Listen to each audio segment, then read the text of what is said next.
Lundi 23 octobre, il est 7h15, on est en direct. Bienvenue à toutes et à tous dans cette nouvelle édition de l'actualité régionale. D'abord, vos prévisions météo et pour tout le monde. Aujourd'hui, la grisaille et la pluie. Une journée humide et fraîche. Malheureusement, les perturbations vont rester localisées dans la région.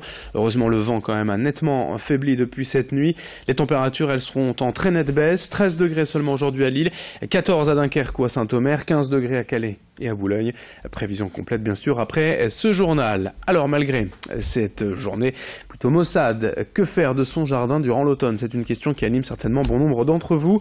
À première vue, sous la pluie et la grisaille, comme aujourd'hui, cela ne semble pas la saison idéale pour entretenir son jardin. Pourtant, entre les dernières récoltes d'arbres fruitiers, les semences d'avant l'hiver, il y a bien du travail en ce moment à faire au jardin. C'est même d'ailleurs la meilleure période pour planter, que ce soit le gazon ou les arbustes, car après l'été, la terre est encore chaude et avec l'humidité actuelle, les plantes ont de quoi bien s'enraciner avant l'hiver, de quoi être déjà vigoureuses quand viendra le printemps. Explication avec ce professionnel au micro d'Alexis Tessier. À cette période de l'année, il y a quand même pas mal de choses à faire au jardin. En plus, les conditions sont plutôt optimales. On a eu une période de pluie suivie d'une période de beau temps qui a permis d'assécher les terres au jardin. Et la semaine qui arrive s'annonce également très ensoleillée. Donc c'est vraiment idéal pour aller travailler la terre. On peut planter bien entendu déjà les bulbes qui fleuriront les jardins dès ce printemps. C'est aussi la période idéale pour planter les arbustes, les arbres d'ornement, continuer la plantation des plantes vivaces et bien sûr amorcer la plantation des arbres fruitiers. L'actualité est de la région marquée aussi par ce fait divers à Grand-Fort-Philippe. Le directeur de l'école primaire de La Fontaine a été placé en garde à vue il y a quelques jours, le 19 octobre, à la suite d'une enquête de police pour attouchement sexuel. Il a depuis été laissé libre après ses auditions. Les faits remontent à plusieurs mois et ce, depuis septembre 2016. Plus d'une cinquantaine d'enfants ont été écoutés, entendus par les enquêteurs, jusqu'à ce qu'en juin dernier, le directeur soit mis à pied par l'inspection académique. Il a même été mis en examen en attendant que l'enquête se poursuive. Écoutez les explications du maire de Grand-Fort-Philippe, Sonic Lincard. Ce que l'on sait, ce que je puis vous dire avec beaucoup de réserve naturellement, c'est que l'individu serait mis en examen, a été placé en garde à vue hier et libéré parce que bon, il nie les faits. Alors les accusations, il y a plusieurs chefs.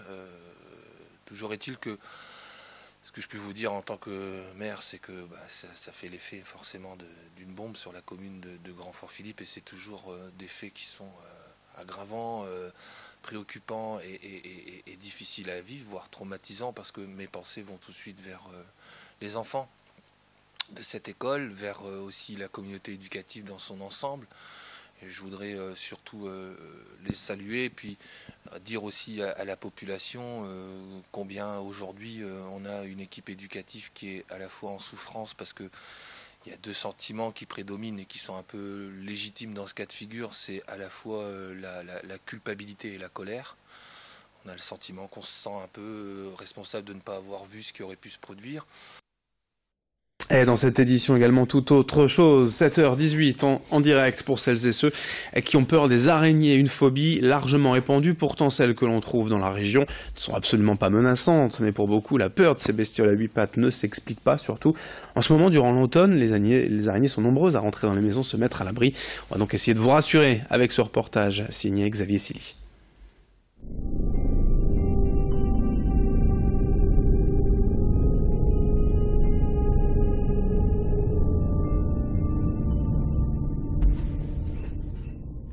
Les températures commencent à chuter et les araignées n'ont qu'un but, aller se réchauffer. Dans les logements de la région, elles sont de retour et même si elles sont inoffensives, pour certaines personnes, elles représentent un véritable cauchemar. Selon un sondage Ipsos, un Français sur 4 serait terrifié par ces insectes. Bruno Macou, hypnothérapeute à Saint-André, en sait quelque chose. On vient me voir parce que c'est pas anecdotique d'être phobique, d'accord? Parce qu'on n'imagine pas, bien souvent les gens ils disent « Oh mais non, mais il n'y a qu'à ne pas y avoir peur, t'as qu'à pas y penser, regarde c'est pas méchant ». Peu importe ça, vous pouvez pas vous imaginer le nombre d'araignées qu'un phobique des araignées peut voir. Là où même moi, je ne suis pas phobique des araignées, je ne vais même pas la voir l'araignée. Là, elle est omniprésente. Vous imaginez ce que ça peut faire à longueur de journée, à longueur de semaine? C'est très très handicapant. Pour n'importe quel individu effrayé par les araignées, l'hypnothérapie est un moyen aujourd'hui de mieux prendre du recul face à une crainte déraisonnable. Une grosse araignée velue, une mygale qui se ramène vers vous, forcément c'est logique d'avoir peur. On a peur, c'est le mode survie. Par contre, si on n'a pas le choix lorsqu'il y a une petite araignée, là c'est désagréable de ne pas avoir le choix. Donc la technique hypnotique, comme d'ailleurs d'autres techniques qui peuvent être cumulées, par exemple les psychologues comportementalistes, qui est aussi une thérapie très efficace,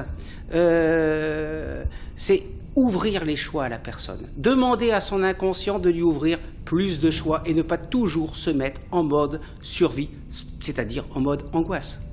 Bruno Macou va alors s'adapter en fonction du degré de peur des patients pour les soulager. Une ou plusieurs séances sont alors prodiguées. On utilise essentiellement la dissociation. C'est-à-dire que dans cette rêverie un peu hypnotique, la personne ne va pas vivre sa phobie des araignées, c'est-à-dire qu'elle ne va pas être associée à un événement de sa phobie, mais elle va pouvoir se voir en train de se voir regarder une araignée. Je ne sais pas. C'est un peu comme si vous étiez dans une salle de cinéma, d'accord ? Plutôt que d'être le héros qui est dans le film, vous vous regardez dans l'écran de cinéma en train de vivre cette scène où la personne est à la rencontre d'une araignée, par exemple. Les tuer n'est en tout cas pas la solution prônée, car les araignées sont essentielles à l'équilibre naturel. Alors une fois la peur vaincue, reste la solution de la cohabitation ou de les replacer dehors. Allez, d'autres images, bien évidemment, d'autres infos à suivre tout à l'heure à 7h30 lors d'une prochaine édition. Quelques infos encore quand même à vous donner pour ce qui est du 6e tour de la Coupe de France de football ce week-end. Qualification de Boulogne et de Dunkerque, les deux clubs de National passent sans encombre ce 6e tour. Défaite en revanche pour de nombreux clubs du littoral, défaite de Grande-Sainte, de Marques, du Portel et de Coquel.